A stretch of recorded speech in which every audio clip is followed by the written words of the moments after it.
to KTN Weekend Prime. Now, private, community and public land in Kenya has been a bone of contention for many years. Whether private, community or public, land has been the subject of corruption, conflict and illegal acquisition. However, a group of women in Larry constituency, Kiambu County, have now decided to change this trend for the better of their community. They've embarked on a project of identifying public land for community projects. Here's Sharon Momanyi with this week's edition of Eco Journal.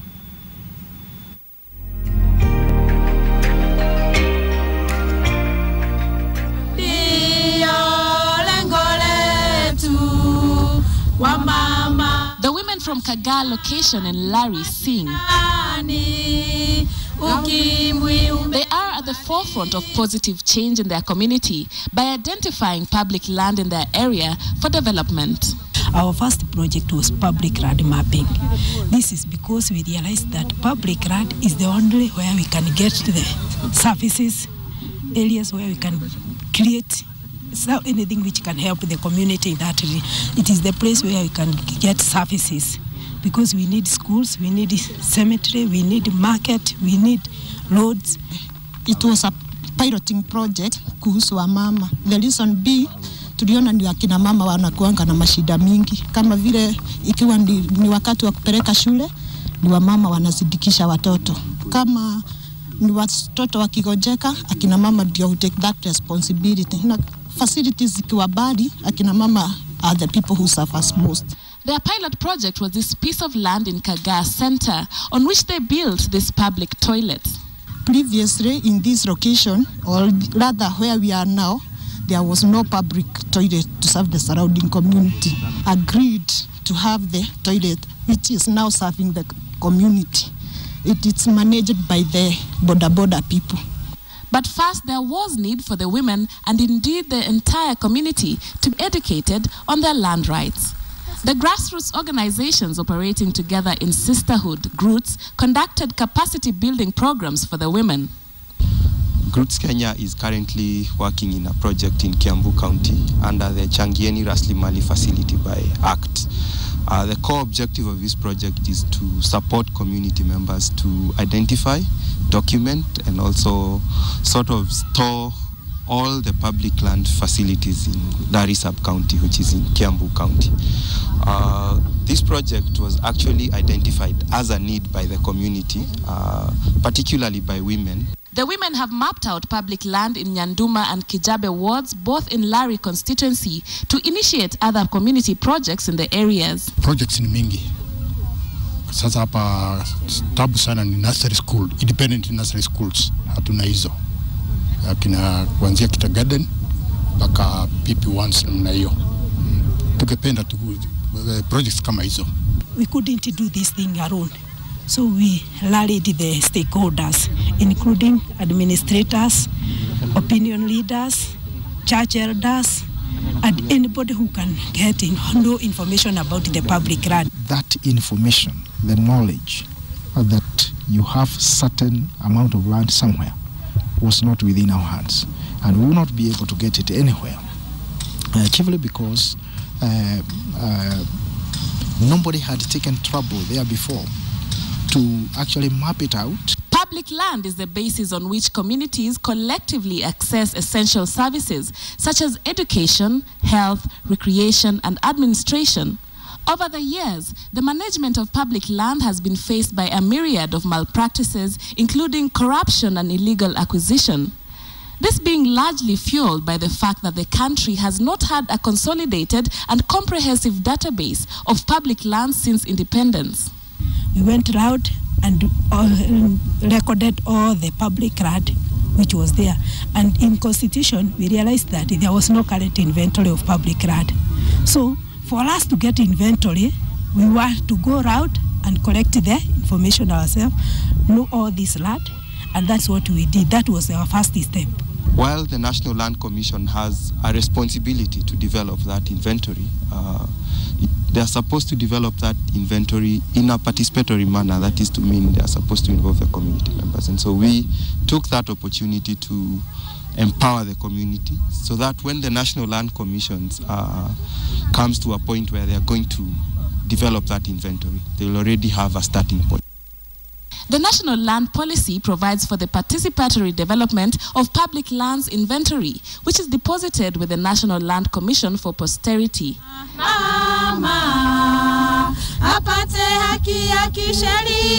And as they sing, these women, understanding their rights as pertains to public land, intend to do just that, participate. Land is an emotive issue in Kenya, with public land forming a basis upon which communities can access basic facilities and services. The women here in Kagaa location have made sure that public land is used for the benefit of their own communities. Sharma Manyi for KTN in Kagaa location, Kiambu County.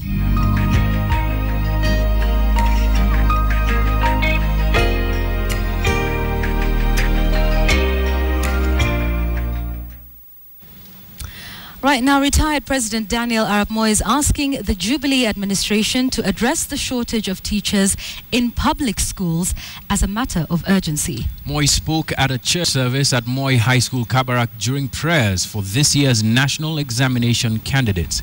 Moi says if not urgently addressed, the teachers' shortage will adversely affect education standards in the country. Senate Speaker Ekwe Uhuru spoke on behalf of the parents of the school.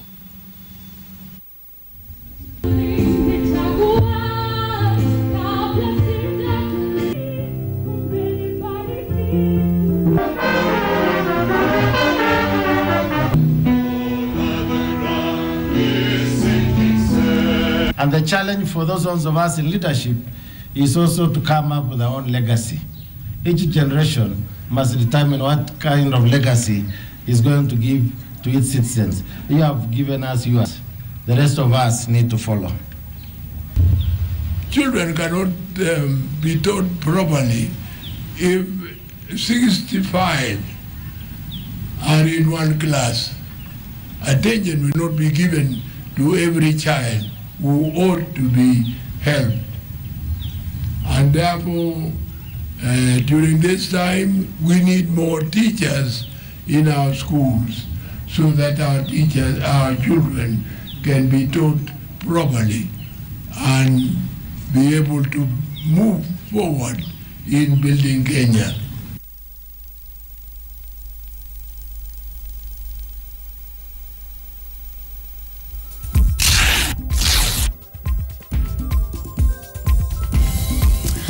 All right, well, it's time for Checkpoint now, and the discussion we're having is, of course, on the ICC, and you did see that story that we aired a little earlier. We called it The Nowhere People, about the IDPs who are still stuck in Uganda 7 years after the post-election violence. And today we're just evaluating the process of the ICC. There have been many setbacks, and we're asking you, do you still trust the ICC to deliver justice to the victims of post-election violence and to Kenyans as a whole? Please keep your comments coming in. The hashtag is Checkpoint.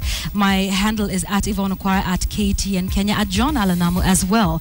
Let me introduce you to my panel tonight. We have Jasper Mbuki, who's the Secretary, Legislative Affairs Office of the President. Thank you very much for joining us. We have Elisha Ongoya, who's an advocate, as well as someone who comes here wearing a different hat today, and we must say congratulations to you, Professor Gitile Naituli, who we used to call a governance analyst, but who is now Commissioner with the NCIC. Keep your comments coming in. I'd like to start with you, now that we're talking about integration. What are your thoughts, Professor Naituli, about the fact that we still have IDPs 7 years down the line? The government said, according to the government, and we've heard the Minister of, the Cabinet Secretary rather, of Devolution saying, all of them have been settled, monies have been paid, yet we still have close to 2,000 people in Uganda. Yeah, I think it's probably unfortunate, because I think we need to deal with that situation. It's not right to have any Kenyan is suffering anywhere in this country. We need to feel the pain of those people, and we need to do something about it. Do you think it's all been overtaken by politics, to the extent that we don't remember that there were victims of this? I think sometimes politics tend to be in our way of humanity ahead of us, and that's probably the case in this situation. And it's unfortunate because it should not be like that. All right. Elisha, from a legal standpoint, the cases at the ICC have faced very many setbacks. The one with the Deputy President and Joshua Arap Sang, as well as the presidents now, in terms of the fact that, you know, they can't seem to find any evidence. Where do you think the ICC went wrong? First, it's too early to judge any of the ICC cases. The justice system is a system. It's a process. And if you have been in the litigation world where we deal with court processes, there's nothing novel about what is happening in the ICC. This happens even in our local tribunals. Witnesses die in the course of processes. Witnesses withdraw their testimonies in the course of processes. It's upon those concerned, the office of the prosecutor, to keep on re-evaluating its position at every point in time and ensure that the only case it sustains is a case that can see the light of day. But let me again highlight something. The evolution of international criminal justice is bound to face these kind of challenges. Because of the very structure of international relations, you have a scenario where the International Criminal Court has no police of its own. It relies on a political principle of state cooperation. So that if you have a situation like the Kenya case, where the instruments of the state are in the hands of the suspects, humanly speaking, there are challenges you are bound to face. There is self-interest. There are many challenges that you are bound to face. So this is not totally unexpected within the system. But I think that therein lies the challenge of those of the prosecutor to ensure that it uses its best possible sense of judgment to see which case is sustainable, carry on with it, which case is not sustainable, save your resources where it's necessary so that you apply them to another society where perhaps applying that kind of force can have some logical... From a legal standpoint, do you think the case against President Uhuru Kenyatta is sustainable, like you said? As we speak today, the prosecutor herself has conceded that you know, she has no evidence that can sustain a conviction. Nonetheless, she desires that the court adjourns the case indefinitely to give her an opportunity to recollect her evidence, to reevaluate her case, so that on her own concession, as we stand today, that case is not sustainable. That's not that tomorrow it won't be sustainable or it will be too early to judge, but as we stand today, it will be naive for any of us to infuse it with the sustainability which the prosecutor herself has considered that on the strength of the evidence that she has today is not sustainable. All right. The politics of it, and this is what's unique about the ICC cases, is they're legal as well as political, and that's the heat that's been raised. Jasper, just when we talk about this, from your standpoint, the president going or not, we will get to know that tomorrow when he addresses Parliament. But for you, where does it stand? Yvonne, thanks for having me on the show tonight. But I would say that His Excellency the President has been able to pronounce himself on the matter last Friday during a funeral in Uhuru. He was able to adequately address that issue in great detail. But let's get to appreciate a very basic fact that since His Excellency the President joined the public service in March 1994, when he was serving as council member for Jomo Kenyatta University of Agriculture and Technology, to today, 21 years later, the golden thread in all the decisions that he has been able to make is public interest. And therefore, I trust that as he applies his mind on the issue beforehand and as he addresses the nation tomorrow, then public interest will be the golden thread that will run through his State of the Nation address. So whether he chooses to go or not to go, that'll be in the public interest? It's not an issue for me to predict whether I will go or not. It's up to us actually. But whatever decision he makes, it whatever will be decision in the public interest? It will be for the good and prosperity of our country and as a nation as a whole. Let's talk about the case where it stands now. Let's maybe get some clarity on this. Is the president there as an individual, or is he there as a head of state, Elisha? The president is there as an accused person. In fact, the ICC has delivered a ruling on this question. And in fact, no one within the precincts of the ICC is allowed to refer to Uhuru Kenyatta as His Excellency or President, because there's no office that has been charged at the ICC. Okay. There's an individual accused person at the ICC, and that's how I think the criminal justice system the world over operates.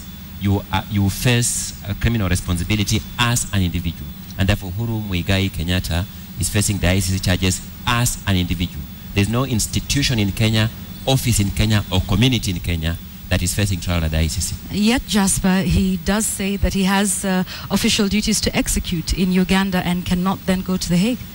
That was part of the filing for the excusal for non-appearance in person, and the president actually had expressly waived his right of appearance, and he had proposed to appear through counsel, and therefore that is something that was very well covered. But again, let's just apply our minds to the milestones to this ICC process. From the very beginning, the Luis Moreno Campo, the then prosecutor, and when he unveiled the suspects on the 15th of December 2010, he alluded to the fact that he had watertight evidence. The fact that today, 4 years later, someone is coming to tell us that the president who was elected a year ago is obstructing procuring of evidence, then it's extremely naive, and really it's taking the entire country for a ride. I think this evidence fishing process has been the greatest joke that most of us have been entertained to. Yeah. Professor, did Ocampo then mess this up? Because this is what we've been talking about. Is he the person that sort of derailed the process a little bit? Like Elisha advises us to say, the case is not over yet. But if we're talking about he had a watertight case and now they're still looking for evidence and asking for cooperation of the government, what do you make of all of this? I think Ocampo never had any evidence, in my opinion, and I think ICC, is a young institution. It's actually suffering the problem of a young institution like any other. They relied, I believe, too much on volunteer witnesses. When what they were supposed to do, they take witnesses to allow the victims to speak for themselves. And so they went for volunteer, and I don't really think they invested in collecting proper evidence. And at this stage, I don't think they can sustain any of that, any of the prosecution. But this happens to any young institution. It's a challenge to grow up, because you can see that they are focused too much on Africa. The Israelis the other day leveled in Gaza. Nobody is being, they are not investigating. But some of those cases are indeed under examination, preliminary examination, 9 of those. Let me interject on and say something. First of all, I must depart from my colleague's use of the fact that Fatou Bensouda has conceded that the state of the evidence today does not present a sustainable case. There's a history to this. It is now in the public domain that witnesses have withdrawn from the ICC cases. The reason for their withdrawal is still a question of determination. You're aware that there is a warrant of arrest against a Kenyan who is in the Kenyan courts, stopping his extradition to The Hague on the account of the fact that he is behind the influence of these witnesses. There are witnesses who have alleged at The Hague that in fact they were bribed by the prosecutor, or they were induced by the prosecutor to give their statements in the first place. So that as to where the truth lies, this remains a question that is still at large for determination, and therefore it will be a bit dishonest for those of us who are not tasked with the responsibility of determining that question one or the other to then jump to the conclusion that one version of that testimony is true and the other version is not true. Number two, the question of state cooperation is a fundamental pillar of the operations of the ICC. There's nothing novel about the ICC demanding that Kenya, as a state part of the statute, cooperates and continues cooperating. Jasper, is the state cooperating? Yvonne, we are mixing issues here. The Honorable Attorney General has been on record actually publishing the list of all the requests made by the Office of the Prosecutor. All these requests have actually been responded to. As to what has not been responded to is actually what remains largely a mirage to the entire psyche of this nation. But also let's get to appreciate something. During the state assembly parties of the ICC, the most controversial thing was the approval of the budget. Because what was lacking in the entire ICC circus is accountability. If you look at what we have spent so far in the Kenyan case, for us to be able to have the drama that we're having on national television is for close to $4 billion US. That is 414 billion Kenya shillings. For us to be able to procure the witnesses that we have had on stand today, in all honesty, every single Kenyan can actually be able to apply their minds and be able to vote the veracity of the story that they've been telling to the world. Yeah, and that is why even my professor will admit, even the uptick of law students in this country actually to law school has actually declined significantly because the entire of this ICC process has not inspired a single student to pursue a course in international human rights law. Is that a fact? Yeah. It's a fact. Is that a fact? It's a fact. Based on what numbers, Jasper? Obvious numbers in public domain. Can you attribute that to the fact that the cases at the ICC are discouraging young students? Yes, because you see, every single move is actually supposed to be a source of inspiration to young people in this country. And you can pinpoint that. But the ICC process has actually not inspired anyone to even pursue a course in this line. Has the highest number of students in the history of that school this year. It has the highest number of students in the history of that school, and therefore it would be against actually tangible data for anyone to allege that there has been a discouragement from people taking up law as a career. I think the demand for law as a career has, to the contrary, increased. Maybe for international law, we don't know, but we're not going to take your facts here because that's not facts we can prove. Professor, is the ICC a source of discord amongst Kenyans, dividing us down the middle? There are a number of tweets here, and I'll get to some of them, where we're still talking about these communities were settled, these ones were not. There was one tweet, and I think I'll get to it in a moment, saying the Kikuyus were settled and the others were not. But in that clip from Uganda, we're seeing some who apparently are from the Kikuyu community. Would you like to? Okay. In 2011, His Excellency the President, then as the Finance Minister, actually rolled out the first settlement program for IDPs.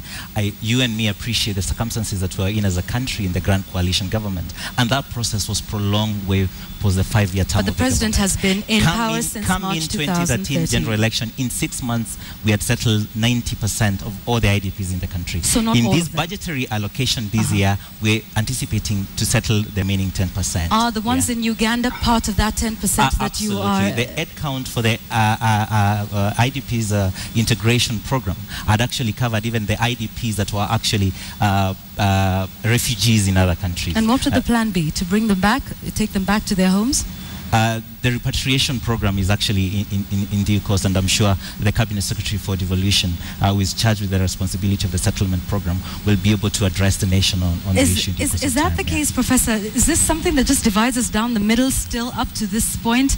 I mean, from facts that we can see, the ICC is dwindling in support, amongst Kenyans. What alternatives do those people in Uganda have, the ones we're calling tonight the nowhere people, should these cases hypothetically collapse, or at least the one for the President? Yeah, I don't think the situation should be allowed to divide us. And I'm very sure But it does though, Prof. Why? Yeah, I'm very sure the government is working on a mechanism, like he said, of settling the remaining INDPs. I know there has been a problem of the integrated INDPs, those who got integrated into communities, then isolating them from the ones who are in camps. That problem is there, and just by seeing the government is exactly telling us what the programs that may be in place. But I think Kenyans should not allow themselves to be divided by incidences, which in the long term can be worked out. Because for us to claim to be human, we have to be able to feel the pain of other Kenyans. That way, then we can claim the mantle of being human. And I'm very sure that there has to be, if there's no program to isolate, I think now that I have a voice, I shouldn't be able to have an influence on how that process goes on. All right. I'd like you to address a tweet from your colleague, Jasper. Dennis Itumbi says on Twitter, genuine post-election IDPs have been resettled. The then Finance Minister, Uhuru Kenyatta, started it in 2011. That seems to indicate that the ones we've aired tonight are not genuine.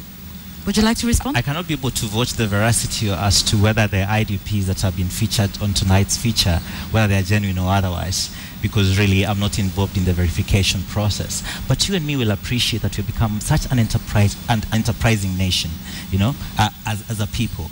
And therefore, it's really very difficult at times to be able to watch the veracity of the information that we are able to interact with through the media. But I'm sure the Cabinet Secretary, even if she has not perhaps be able to pick the story, I'll be able to deliver actually the clip of this story. So then we are able to wipe away the tears of our people that are suffering, perhaps in Uganda. Okay. To be honest with you, therein lies the tragedy of this country. Listening to my colleague who works in the presidency, and Itumbi works in the presidency, you get the frustration of the average Kenyan.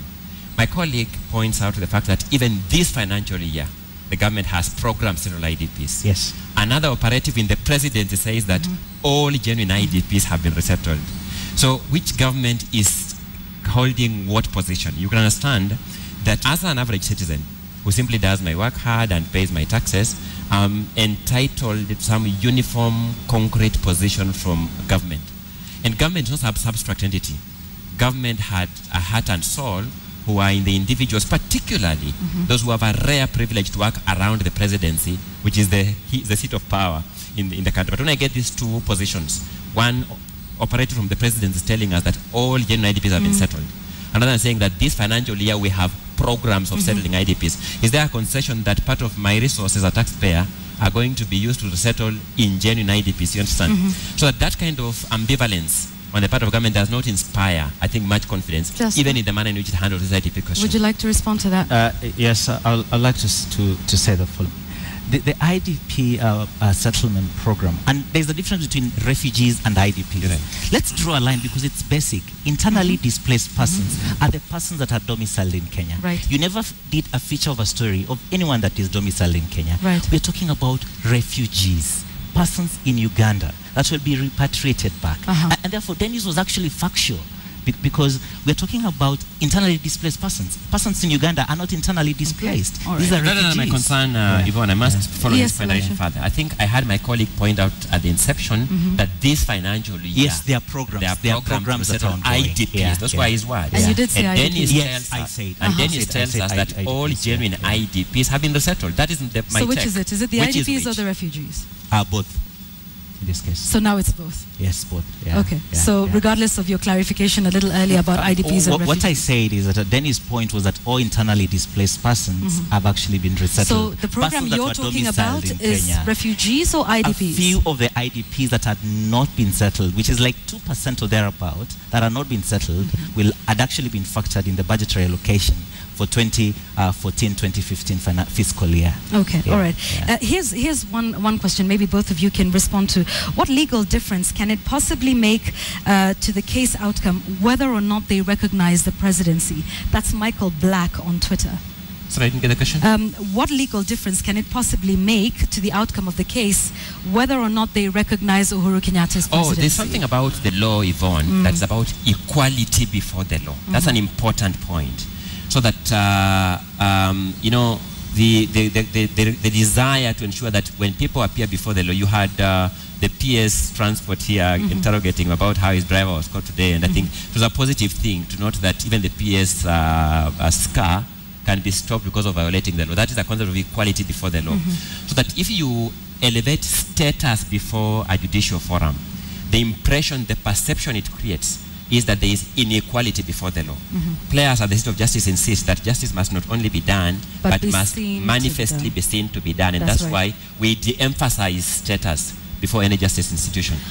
Prof, where are we headed with this one? And it's all about justice for the victims of post-election violence, also perhaps serving as a deterrent. The question we're asking today is, has Kenya in some way damaged the ICC? If you can just comment on that very quickly, with everything we've seen, with the AU summit that was held last year, and you know, AU saying, do not go to The Hague. Has the Kenyan case managed to damage the credibility or legitimacy of the ICC in the world? I don't think the credibility of ICC has been damaged. I mean, they did a short job, but that does not damage the credibility because, like I said, ICC is a new institution that is obviously limited in this world because humanity has not proved itself to act responsibly. The Americans dropped bombs in Hiroshima and Nagasaki, which they didn't have to drop. The Americans were signatory to ICC during Clinton, but when Bush came, he removed the U.S. from that. So we are irresponsible human beings. We need an external legal body that can bring reasonableness and humanity to us. So I don't think people realize and they understand that ICC as a new institution to face these challenges. We are facing the challenges in our devolution. So this case will not damage the ICC. All right, just very quickly, will the ICC deliver justice for the post-election violence? In 30 seconds, Jasper, if you can, where do you see this process going and what's left for the victims of post-election violence? I think ICC, in my own very honest judgment, perhaps may not be able to deliver justice, because in our Kenyan scenario, it was used not more so as a tool of delivering justice to the victims of the post-election violence, but it was largely used as a tool of effecting regime change in this country. All of us have been able to appreciate the power plays that were behind the fixing of some of the key personalities that featured eminently in the Ocampo list. So what for you would then going would be again the into solution? the detail of the application for termination of the Modaura case, for example, vis-a-vis the application for adjournment of President Kenyatta's case, you can actually be able to see word for word, other than termination and adjournment. These two applications are a carbon copy of each other. In 30 seconds, Jasper, if you don't think that the ICC can deliver justice, how will we get justice for the post-election violence victims, if not through the ICC? The obvious truth and the most painful, the painful truth as a nation is that we were fooled, that this is an elaborate process, and Ocampo in his own words says that this is not a magistrate court. This is not a magistrate court. What alternatives we have exist? a watertight witness protection scheme. We've really seen the circus around the witness protection, and really it's a Jasper, pity. An alternative? In 10 seconds, I'm out of time. I really want you to answer that. The alternative forum that we can actually have is the forum that has been proposed by the AU, which is really the African Court of Justice, that will be able to address these injustices that were triggered in the country. All right. Thank you very much. Jasper Mbuki, Elisha Ongoya, and Professor Gitile Naituli. Keep your comments coming in as we take a look at what ways to seek justice for these post-election violence victims, and indeed for Kenyans as a whole, acting as a deterrent towards this. But indeed, with all of the discussions we've had now, it would be important for John Alanamu to put things into perspective. He's going to do that in just a moment.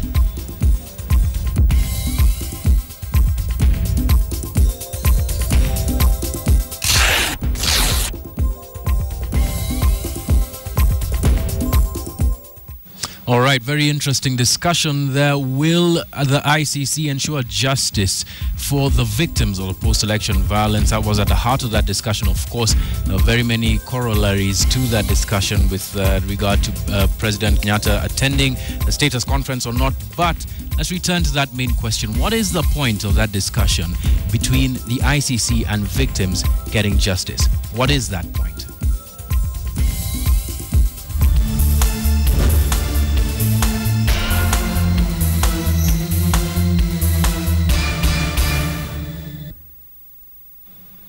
First of all, we must remember that there are very many kinds of justice. There's retributive justice, there's also restorative justice. And these are things that Kenyans and the government must consider in being able to get justice for the victims. And that doesn't put the government, that doesn't let the government off the hook in terms of actually getting justice for the victims. The principle of complementarity is enshrined in the Rome Statute. It doesn't just mean that you're offering up evidence to the ICC for that level of justice to work, but that justice must be seen to be working here in local systems so that victims can get justice. Secondly, everybody, including the government and Kenyans themselves, have a responsibility to the victims of this violence. Those victims who are Kenyans who owned properties, who owned businesses, who went to school in different parts of this country and cannot be treated as second-class citizens at the expense of political talk, political chatter. They must be treated as equals. And lastly, the laws must be seen to work. That we have so many cases that came out of the conflict in 2008, and so few have gone to court locally. Very few convictions. I think it was just one in 2011 that have gone the whole hog in terms of getting justice for some victims. Says something about how our laws work. If our laws work, then perhaps the ICC and our own local functions might, for once, work together. And that is a point.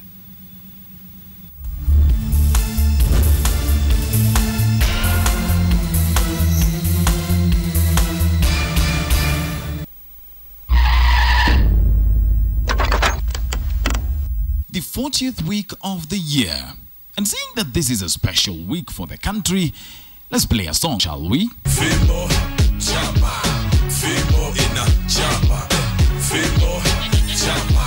If you don't know why we just played that song, I'll explain in just a moment.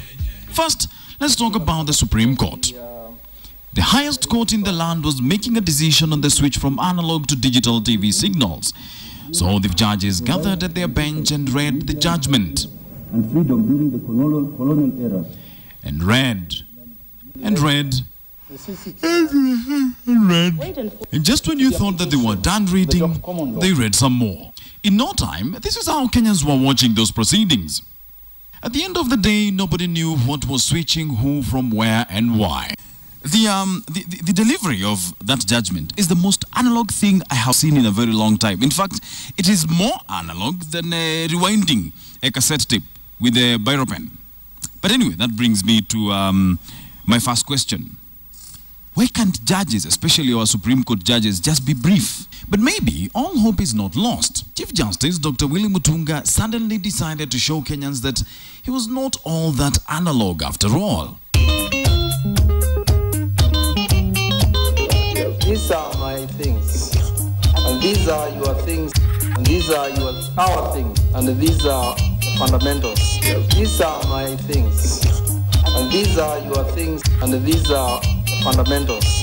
And speaking of people who still harbor dreams of being musicians, Operation,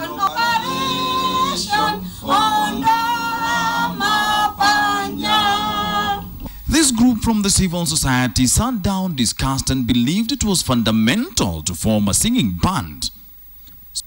Small problem. None of these band members could sing to save their life.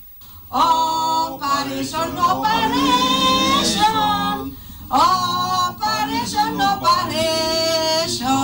And speaking of fundamentals, members of parliament have finally agreed on something, which is not their salaries. Yes, about 100 members of parliament from both sides of the political divide agreed that it would be fundamental to travel to The Hague to accompany President Uhuru Kenyatta for the status conference on his case at the ICC. This is despite the president having not said whether he's going to The Hague or not. Tunataka kusikia hata kama wewe, what is it? I mean, why can't we be left alone as a country? Yeah, to conduct our own affairs. Yeah, ni mbuzi ya nani tumekula? Yeah, we want to go and hear this from them. You know, they think we are afraid of them. We are not. And I think at this time we should be praying for the president. It's not a simple thing. It's not a small issue. Tunasema hata hii shida ingine usifikirie mambo mingi. The president and his friends should actually be with him, especially at this trying moment. Hata kama tutakuwa tu hapo nje, unapigia jamaa Uhuru namwambia take out my brother, man, you know. Let's just say President Uhuru Kenyatta is a very lucky guy. And to the fellows at The Hague, if you've not been watching Kenyan news, you have about 48 hours to understand what exactly is coming at you. It's going to be a noise hurricane. Now, for Uhuru's political nemesis, aka Agwambo, aka Babu, luck seems to have given him a bit of a very wide berth. Babu and his friends had gone to the coast to do a few things that would hopefully be fundamental in leading to a referendum. But the thing is, this referendum song has been sung for so long, a few people have started getting tired. And when I say a few people, I mean this guy, who from now on we shall refer to as the Whipmaster. It was a lovely sunny Wednesday afternoon and Babu and his friends were busy getting down. Little did they know that the Whipmaster was hiding in the bushes, just waiting to strike. And when the time was right, just like a lion stalks its prey, he crept up behind Babu. And then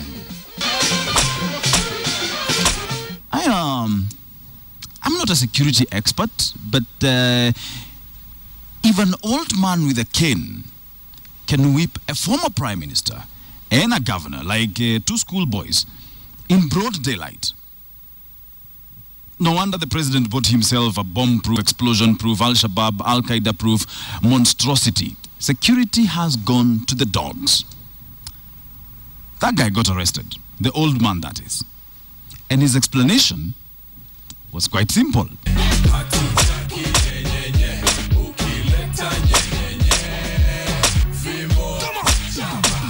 Wilson Buru for KTN's Mock the Week.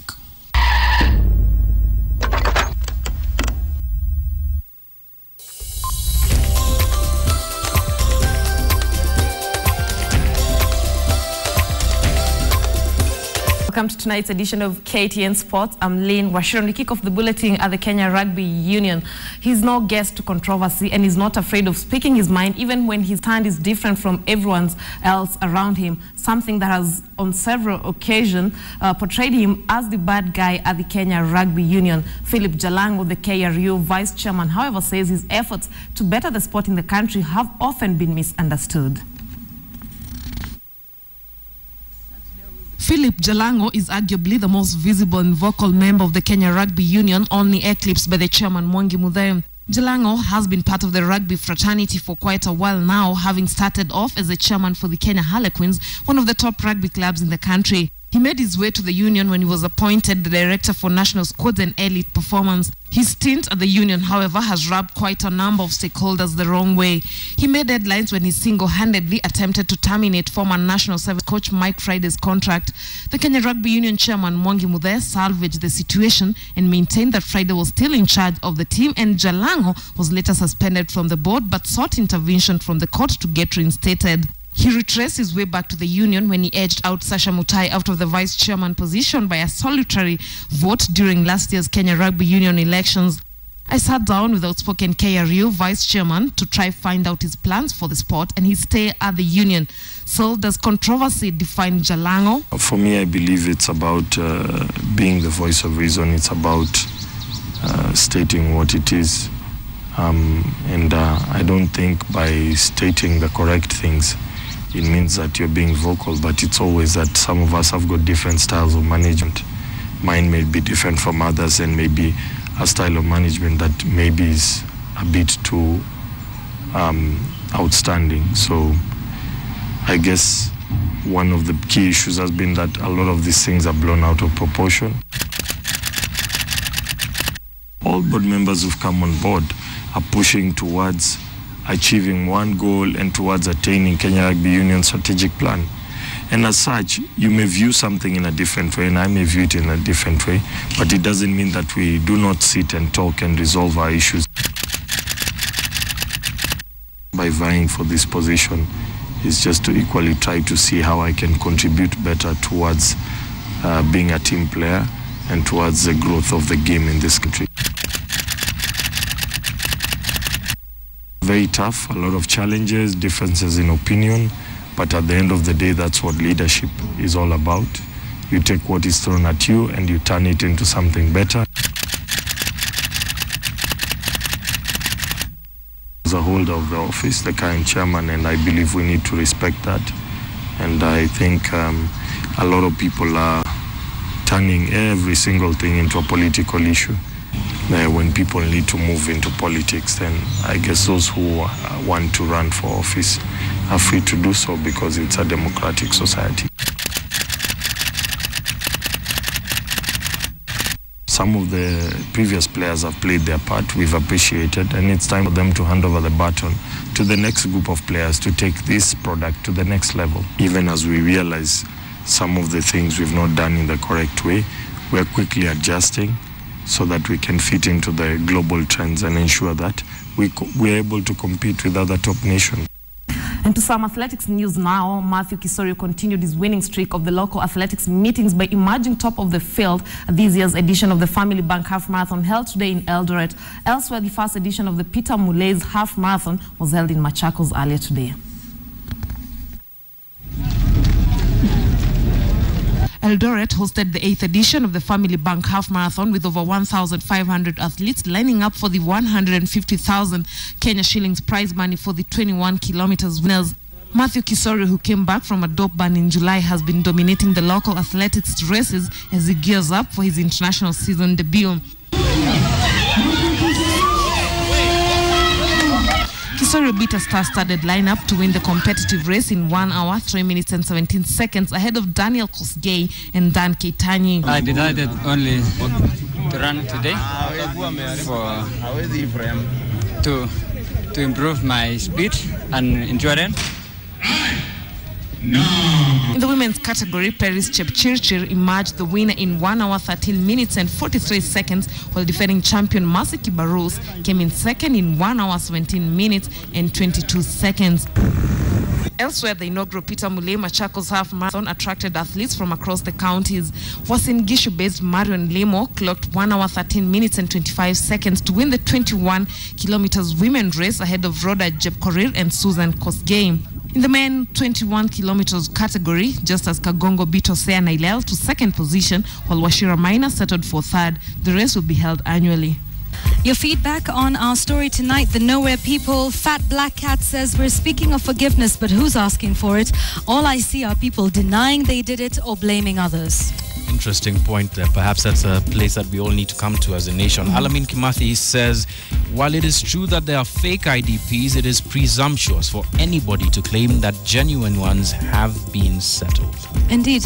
Let's just remember, in all the politics, in all the hula baloo, in all the rhetoric, it is about justice for the victims, and not just those that you've seen who remain in Uganda, but I think all of us as Kenyans fell victim to the post-election violence. That's true, and we must be able to seek justice for everybody. It must be equal to everybody. That's it for KTN Weekend Prime. Join us again next weekend, but of course throughout the week, authoritative news coverage continues with our team of experienced reporters. Good night, I'm John Allenham. Good night, I'm Yvonne Okwara.